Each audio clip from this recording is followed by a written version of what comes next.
자, 16번 표는 3주기 바닥상태 원자 A, B, C에 대해 원자가 전자수 A와 홀전자수의 차 A-B를 나타낸 것이다. A, B, C는 원자 번호가 연속적인 원자 번호를 가진대요. 일단 자, 원자가 전자수 빼기 홀전자수의 차가 A-B래요. 좀 어려운 얘기가 될 수도 있는데, 지금 보시면 A-B가 2씩 연속으로 증가하고 있죠. 2씩 증가하는데 A, B, C는 연속적인 번호다. 여기서 이제 우리가 착안을 해야 된다는 거예요. 즉 이건 무슨 얘기가 되냐면은 원자 번호가 연속이니까 A에서 B로 넘어갈 때 원자 번호 하나 증가하겠죠. 따라서 원자가 전자도 하나 증가할 텐데, 지금 원자가 전자수 빼기 홀전자수는 2씩 증가한단 말이에요. 이 말은 무엇이냐? 원자가 전자수 하나 증가할 때 홀전자수는 하나 감소하고 있다, 이렇게 보면 좋겠네요. 그럼 A로 우리가 이제 좀 때려 맞출 수 있는 게 뭐가 되냐면은, A는 3주기니까 3s 오비탈은 가득 차 있고 3p 오비탈을 채우는데 3p 오비탈이 어떻게 차 있다? 하나, 둘, 셋, 이렇게 세 개의 오비탈에 각각 하나씩만 차 있는 경우, 그럼 얘는 어떻게 됐어요? 전체 원자가 전자수 5개인데 5개에서 하나, 둘, 세 개 홀전자 빼주면 2개 나온다 해서 A를 정할 수가 있겠죠. 그럼 B는 어떻게 돼요? 다음 번호니까 전자 하나 더 찰 거고, 그럼 뭐예요? 총 6개에서 홀전자 2개만 빼면 되니까 4개가 된다. 이렇게 맞출 수가 있다는 거죠. 그래서 C는 이렇게 될 거고, 즉 A는 몇 조 원소? 15조 원소, B는 16조, 17조 원소, 이렇게 되네요. 거기다 3주기니까 뭐가 되겠어요?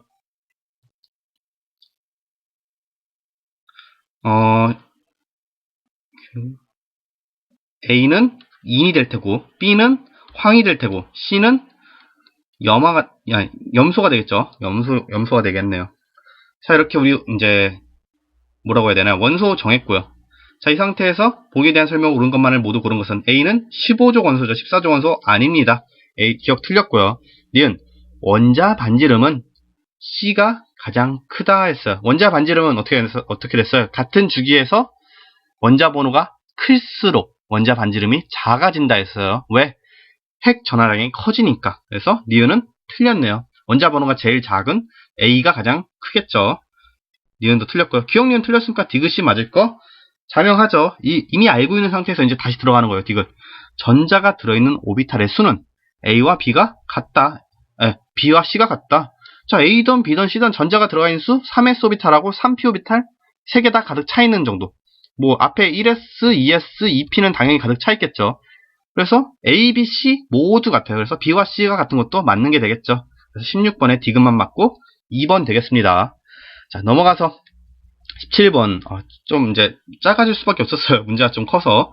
자, 표는 수소 원자의 전자 전이 가나 다에 대해 전이 전과 전이 후의 주양자수 n을, 그림은 수소 원자의 선 스펙트럼에서 가시광선 영역을 나타냈다. 가시광선이면 어떤 영역? 어떤 계열? 발모 계열이다. 그래서 발모 계열은 가시광선, 그리고 이제 자외선 영역은 라이먼 계열, 그리고 적외선은 파셴 계열, 이렇게 얘기를 했었죠.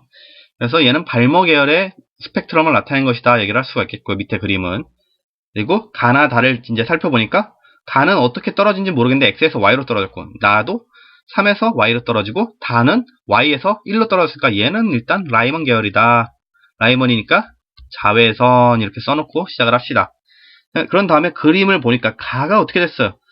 지금 발모 계열 안에 가가 존재를 하네요. 이 말은 뭐예요? 떨어진 오비탈이, 주양자 수가 몇으로? 두 번째로 떨어졌다. 두 번째 전자껍질로 떨어졌다 얘기를 할 수 있겠죠. 그래서 y는 2가 된다. 여기도 2 써주면 되고 얘도 2 써주면 되겠네요. 이 상태에서 다시 한번 살펴보니까 파장이 두 번째로 긴 녀석이네요. 가는 파장이 길다는 건 무슨 뜻이야? 파장이 크다. 파장이 크다. 이 말은 에너지가 작다, 이런 말이었어요. 즉 에너지가 작은 녀석인데 첫 번째로 작은 파장이 656 나노미터고, 두 번째로 작은 파장이 지금 486 나노미터가 되는 거죠. 이 말은 무엇이에요? 첫 번째로 작은 파장은 어디서 어디로 떨어진 거겠어요? 지금 주양자 수가 2로 떨어지니까 2보다 제일 위에 있는 3, 바로 위에 있는 3에서 2로 떨어져야 이제 에너지가 제일 작게 나오겠죠. 발머 계열 중에서는. 그리고 그럼 두 번째 있는 가는 뭐가 되는 거예요? 3보다 위에 있는 4에서 2로 떨어져야 얘보단 좀 더 큰 파장의 에너지가 나오고 그만큼 파장도 좀 더 작아질 거다. 큰 파장이 아니라 죄송합니다. 얘보다 조금 큰 에너지의 빛이 방출이 될 거고 그때 빛이 에너지가 커지니까 파장은 줄어들 것이다 라고 얘기를 할 수 있다는 거죠. 그래서 X는 4가 된다는 걸 우리가 예측을 할 수가 있어요. 자, 이제 문제를 봅시다. 기억 X 플러스 Y는 6이다. X는 4고 Y는 2니까 6 맞습니다. 니은 나에서 방출하는 파장은 434다. 3에서 2로 떨어지는 건 뭐라 그랬어요? 제일 에너지가 낮은 거라 그랬죠? 발머 계열에서. 그래서 656 나노미터가 되겠네요. 니은 틀렸네요. 디귿 방출하는 에너지는 다가 가의 4배이다. 이건 계산을 해야겠죠? 2에서 1로 떨어지니까. 자, 얘를 통해서 할 건데 이제 분자에는 1312는 우리가 뭐 정확히 얘가 뭐 몇 킬로줄 퍼 몰이다 계산할 건 아니니까 어차피 분자는 계속 반복되는 녀석 아니까 1312는 그냥 무시하고 n분의 1로만 n 제곱분의 1로만 따질게요. 그러면 2에서 1로 떨어지면 자 마이너스 2의 제곱 2 4분의 1 마이너스 1의 제곱분의 1 이렇게 되겠죠. 뭐 4분의 3이다 이렇게 쓸 수가 있겠고요. 가는 4에서 2로 떨어지니까 마이너스 4, 16분의 1 마이너스 2, 4분의 1 이렇게 되겠죠. 그럼 마이너스 플러스 되고 마찬가지로 4분의 1 마이너스 16분의 1이네요. 얘는 계산 결과 16분의 3 나오네요. 그래서 다가 가의 몇 배? 4배 맞죠. 곱하기 4 해야 4분의 3 나오니까 디귿 맞습니다. 그래서 17번에 맞는 거 기억 디귿 되고 정답 3번 되겠네요. 자 넘어가서 18번 문제 더 길어졌네. 18번 다음은 산화 환원 반응 실험이다. 실험 과정 금속 이온 A 그러니까 금속 A 이온 4몰이 들어있는 수용액에 알루미늄 1몰을 넣어 모두 반응시킨다. 금속 이온 B 4몰이 들어있는 수용액에 알루미늄 1몰을 넣어 모두 반응시킨다. 가와나 수용과 석출의 금속을 모두 혼합하여 반응시킨다. 가나다 이렇게 하고 나서 보니까 전체 양이온수가 가는 2몰이 됐고 나는 3.5몰, 다는 5몰이 됐다. 자, 천천히 살펴봅시다. 그럼 가는 그러니까 A가 들어있는 상태에서 알루미늄을 넣었더니 모두 반응이 돼서 지금 양이온수가 변했죠. 원래 4몰이 있어야 되는데 2몰이 됐다는 건 이게 무슨 뜻이에요? 알루미늄 1몰이 이 안으로 들어갔다는 거죠. 그러면은 일단 반응성은 알루미늄이 뭐보다 크다? A보다는 반응성이 크다라고 얘기를 할 수 있겠죠. 녹았으니까. 그 상태에서 알루미늄은 이온화하면 몇 가가 됩니까? 알루미늄은 Al 3가가 되죠. 3 플러스 이온이 되는데 전체 양이온수가 2몰이 됐다는 건 어떻게 되는 거예요? 알루미늄 1몰 들어가고 그러면은 가에서는 알루미늄이 1몰 이미 녹았으니까 존재하겠죠? 알루미늄 3 플러스 이온이 거기에 뭐가 A도 1몰 A가 1몰 있다 얘기를 할 수가 있겠네요. 즉 알루미늄 1몰이 들어가기 위해서 A가 3몰이 석출된다. 바로 반대로 얘기할 수 있겠죠. 그러니까 고체 상태에서는 A가 3몰이 석출되었다라고 얘기를 할 수가 있겠네요. 그러면은 플러스 3가 이온 1몰이 들어가서 A 이온이 3몰 석출됐다. 이 말은 A가 플러스 1가가 된다라고 얘기를 할 수도 있는 거죠. 그래서 A는 플러스 1가. 그래서 A 1몰, 알루미늄 3몰 이렇게 얘기할 수 있겠고 나를 보면은 나도 마찬가지로 B가 녹아있는 상태에 알루미늄을 넣었더니 반응을 했다는 건 알루미늄이 뭐보다 B보다 반응성이 크다라고 얘기를 할 수 있는 거고요. 이 상태에서 이제 수용액 상태의 물질을 보면은 알루미늄은 일단 1몰 녹았겠고요. 그죠? 1몰 녹아 있겠고 여기에 전체 양이온수가 3.5몰이니까 B가 몇 몰? 2.5몰 있다가 얘기할 수 있겠네요. 그러면 석출된 B는 몇 몰? 1.5몰 석출되었다. B가. 근데 알루미늄 플러스 3가짜리가 1몰 녹기 위해서 B가 1.5몰 석출됐다는 건 B는 몇 가다? 플러스 2가다 라고 얘기할 수 있겠죠. 그래서 나도 이런 식으로 정리를 할 수가 있겠고요. 그죠? 다는 어떻게 되겠습니까? 다는 나하고 다를 합쳤더니 전체 이온수는 5몰이 됐고요. 이 안엔 뭐가 일단 녹아 있겠어요? 알루미늄은 반응성이 제일 크니까 자 플러스 3가에 알루미늄이 총 몇 몰? 2몰이 녹아 있어야겠고요. 나머지 A랑 B랑 뭔진 모르겠지만 아무튼 총 3몰이 있어야 된다. 즉 A 플러스 B가 3몰이 있다라고 얘기를 할 수가 있겠네요. 근데 A랑 B랑 합치면 총 몇 몰이에요? 원래는 총 3.5몰이 돼야 되는데 3몰이 됐다는 건 A랑 B 중에 어떤 거 하나가 석출이 됐다는 거죠. 근데 석출이 되는데 원래 3.5몰에서 3몰로 됐다는 건 0.5몰이 줄었다는 건데 이 말은 뭐가 되는 거예요? B는 플러스 2가고 A는 플러스 1가지 않습니까? 그래서 A가 1몰이 석출되면 B2 플러스가 0.5몰 들어갈 수가 있는 거죠. 따라서 0.5몰 주는 효과를 가져가기 때문에 여기서 알 수 있는 건 뭐예요? A가 B보다 반응성이 더 작다. B가 지금 여기 1.5몰 남아있는 게 이제 합쳐지면서 죄송합니다. 가와 나가 합쳐지면서 B의 여기 솔리드 상태로 고체 상태로 금속 상태로 1.5몰 계속 나오네. 존재하는 1.5몰이 용액 속에 녹아들면서 B가 다시 A가 1몰 석출되었다라고 얘기를 할 수 있다는 거죠. 즉 다시 쓰면 다는 수용액 상태에 뭐가 존재한다? 알루미늄 3플러스가 2몰 존재하고 영어로 쓸게요 그냥. 그리고 A 플러스 B에서 A는 다 석출되고 B만 몇 몰 존재한다? B만 3몰 존재한다 얘기를 할 수 있는 거죠. 왜? 2.5몰에 0.5몰 더 들어갔으니까. 그러면은 고체 상태로 있는 건 뭐가 되는 거예요? B는 지금 0.5몰 죄송합니다. 0.5몰 들어갔으니까 1몰 존재하는 거고 금속 A는 3몰에서 1몰 더 석출됐으니까 4몰 존재한다. 이렇게 쓸 수가 있겠네요. B는 2 플러스고요. 자, 이 상태에서 이제 기억님들 보면은 A의 이온의 산화수는 플러스 1이다? 맞죠? 니은 나에서 반응 후 수용액 속 B 이온수는 2.5몰이다. 나에서 반응 후에 B 이온수 2.5몰 맞네요. 디귿 B는 A보다 산화되기 쉽다. B는 A보다 산화되기 쉽다. 왜? 반응성이 더 크죠? 지금 다 실험을 통해서 B가 A보다 수용액에 잘 녹는다는 걸 알았고 따라서 산화되기 쉽다. 반응성이 크다. 맞는 얘기죠. 그래서 기억, 니은, 디귿 다 맞는 게 되니까 18번에 5번 되겠네요. 자, 넘어가서 이제 두 문제만 더 풀면 되네요. 19번. 자, 다음은 기체 A와 B가 반응해서 C를 생성하는 반응 화학 방식이다. 자, 표는 실린더에 A와 B를 넣고 반응시켰을 때 반응 전과 후의 기체에 대한 자료이다. 뭐 써있고 실험 1을 보면 반응 전 4g, 2g 있었는데 A의 질량 0되고 B의 질량만 11g 남았네요. 전체 부피 V1이고요. 자, 실험 2는 10g, 2g 넣었는데 B는 다 없어지고 A는 Ag 남았다. 자, 이에 대한 설명으로 옳은 것을 고르시오 했어요. 먼저 실험 1을 통해서 A가 지금 4g만큼 반응할 때 B는 그럼 몇 g 반응했다는 거예요? 1g만큼 반응을 했다는 거죠. 근데 반응 개수비, 즉 몰수비나 마찬가지죠. 몰수비는 2대1인데 지금 4대1로 반응했다는 건 뭐다? A의 원자량이 여기 기체이니까 A의 분자량이 B의 분자량보다 2배 크다라고 얘기를 할 수 있겠죠. 그래서 우리가 임의로 설정해 줄게요. 임의로 A의 분자량을 2라고 설정하고 B의 분자량을 1이라고 설정할게요. 그러면은 2A하고 B랑 만나서 C가 이 두 개의 C가 생성됐으니까 C의 분자량은 몇이 될까요?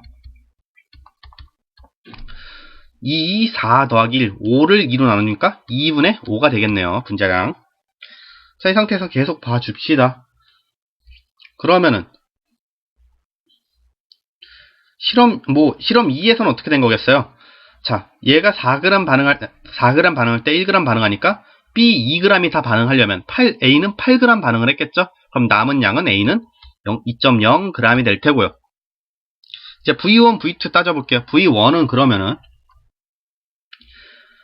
A가 4g 반응했다는 거는 A가 2몰만큼 반응했다 얘기할 수 있겠죠? A의 분자량 2라고 우리가 설정을 했으니까 A가 2몰 반응을 하면은 C는 몇 몰 생성된다? A랑 C의 그러니까 개수비는 2대2, 즉 1대1이죠? 그럼 A가 2몰 반응하면 C도 2몰 발생한다.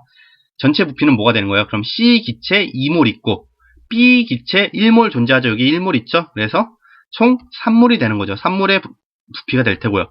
실험 2에서는 B가 전체 2몰 반응한 거죠. 2g 반응했으니까 B 2몰 반응하면 C는 4몰 발생을 하죠. C4몰에 A도 지금 1몰 있네요. 총 얘는 5몰만큼의 부피가 있을 것이다 라고 우리가 V2를 예상할 수가 있어요. 자, 이 상태에서 이제 다시 문제로 돌아갑시다.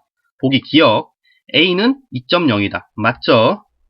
자, 니은 분자량은 C가 B의 5배이다. 분자량은 B는 1이고 C는 2분의 5니까 5배는 아니고 2분의 5배겠네요. 그러니까 2.5배 되겠죠? 니은 틀렸습니다. 자, 디귿. 일단 뭐 니은 틀리고 기억 맞으니까 1번 아니면 3번이 될 텐데 V2 5몰 V2는 V1의 2배이다 얘기했는데 3몰하고 5몰이면 2배가 아니라 뭐 3분의 5배이다 이렇게 나와야겠죠. 그래서 디귿도 틀렸네요. 그래서 기억만 맞는 게 되겠습니다. 19번의 정답 1번이고요. 마지막. 자, 20번 한번 보도록 하겠습니다. 20번. 표는 HCl, NaOH, KOH의 부피를 달리하여 혼합한 용액 가나다에 대한 자료이다. 이제 되게 대중적으로 많이 나오는 20번 문제죠. 20번은 무조건 거의 대부분 사년기 문제가 많이 나오니까. 자, 가나다에 대한 자료고 이에 대한 설명으로 옳은 것을 모두 고르시오 했어요. 천천히 살펴봐야 돼요. 이런 문제의 경우는. 그죠? 우리 천천히 살펴보시면 가 10ml에 NaOH 가가 10ml 아니죠. 죄송합니다. 가부터 살펴보면 염산 HCl 10ml에 수산화나트륨 NaOH Xml 반응을 시키고 KOH는 안 넣었어요. 이때 생성된 물 분자수가 15N만큼 있었고 뭐 1ml당 염화이온의 수는 뭐 이렇게 된다. 일단 물 분자수만 일단 위주로 보는 거예요. 10이랑 X만큼 반응시켰더니 15N이 발생했다. 중화 반응을 한 거죠. 자, 마찬가지로 나를 봤더니 나는 염산 5ml에 KOH Yml 넣었더니 물이 30N만큼 발생했다. 자, 얘를 통해서 우리가 알 수 있는 건 뭐예요? 여기는 염산 10ml 넣고 5ml 더 적게 넣었는데 생성된 물 분자수는 나가 더 많어. 이 말은 뭐다? 가에서는 염산이 다 반응한 게 아니고 X, NaOH, 그쵸? 수산화나트륨이 전부 다 반응한 것이다 라고 우리가 생각을 할 수가 있어요. 그래서 수산화나트륨 Xml만큼 넣으면 물이 최대 15N만큼 생긴다 얘기를 할 수가 있는 거예요. 자, 그 다음에 다를 봤더니 다는 염산 15ml 더 넣고 NaOH EX만큼 넣고 KOH Y만큼 넣었어요. 둘 다 섞어줬죠. 이때 생성된 물 분자수가 75N만큼 나왔다 얘기했어요. 근데 우리 그러니까 NaOH를 X만큼 넣으면 15N만큼 발생한다는 거 아니까 일단 여기서 몇이 나왔다? 30N만큼 물이 발생했다라고 얘기를 할 수가 있겠죠. 그럼 여기서 마이너스 30N 해주면 45N이 나오는데 45N은 어디서 나온다? Y에서 나온다라고 얘기를 할 수가 있다는 거죠. 근데 다시 이 상태에서 나랑 다를 비교하니까 Y에서 45N이 나와야 되는데 여기서 지금 Y에서 30N밖에 안 나왔다. 이거는 어디의 문제다? 염산이 KOH와 이미 전부 다 반응을 해서 30N밖에 안 나오는 거다라고 얘기를 할 수가 있다는 거예요. 즉 염산 5ml는 물 최대 30N만큼 발생시킬 수 있다라는 거 우리가 알 수 있는 거죠. 그럼 또 반대로 얘기하면 다를 보면 뭐가 되는 거예요? 염산 15만큼 넣었으니까 30 곱하기 3 해서 90N만큼 최대 물 분자를 발생시킬 수 있는데 75N밖에 안 나왔다는 거는 X에서 30N 나오고 Y에서 최대로 45N밖에 발생시킬 수가 없다라고 우리가 얘기를 할 수 있다는 거예요. 자, 그럼 이제 거의 다 나왔어요. 이제 X, Y를 찾아줄 건데, 자, 나에서 우리 염산 5ml에 물을 30N만큼 발생시킬 수 있다는 건 염화이온이 총 5ml당 몇 개 있다는 거예요. 그러니까 염산 분자가 용액 5ml당 총 몇 개만큼 있다? 30N개만큼 존재한다. 5ml당. 이렇게 표현을 할 수가 있겠죠. 즉 수소이온도 30N만큼 존재하고 염화이온도 30N만큼 존재한다는 거예요. 그럼 염화이온이 30N만큼 존재하는데 1ml당 염화이온의 수가 3N이래요. 3N이라는 건 무슨 뜻이에요? 총 30N만큼 있었는데 3N이다. 그럼 총 부피가 몇이다? 10ml 있을 때 얘의 염화이온이 30N만큼 있어야 1ml당 염화이온의 수가 3N이 되겠죠. 그러면 O하고 Y를 더했을 때 10이 돼야 된다 이렇게 하면 되겠네요. 전체 부피니까. 그럼 Y는 5가 돼야겠죠. 그래서 Y는 5라는 거 구할 수 있고요. 여기 뭐 5 써주고, 마찬가지로 가를 통해서 구하면 되죠. 가는 HCl이 10ml만큼 있으니까 5ml에 30만큼 있으니까 얘는 HCl, H 플러스하고 Cl 마이너스가 60N만큼 있다라고 얘기할 수 있는데 1ml당 염화이온의 수가 4N밖에 없으니까 얘 말은 전체 부피가 15ml가 돼야 된다 얘기할 수 있겠죠. 그래서 X도 5가 돼야 된다라고 얘기할 수 있겠네요. 그래서 뭐 여기는 10 이렇게 써줄 수가 있겠고요. 자, 이 상태에서 이제 문제를 보면 되겠죠. 기억 X 플러스 Y는 10이다. X도 5, Y도 15니까 기억 맞게 되겠네요. 니은 나는 산성이다. 지금 보시면 나 같은 경우는 어떤 거였어요? Y는 최대 45N만큼 물 분자를 발생시킬 수 있는데 30N만큼 발생했다는 거는 뭐다? 염산에 H 플러스 이온이 다 사용되어서 더 이상 반응할 수가 없다라고 생각할 수 있다는 거죠.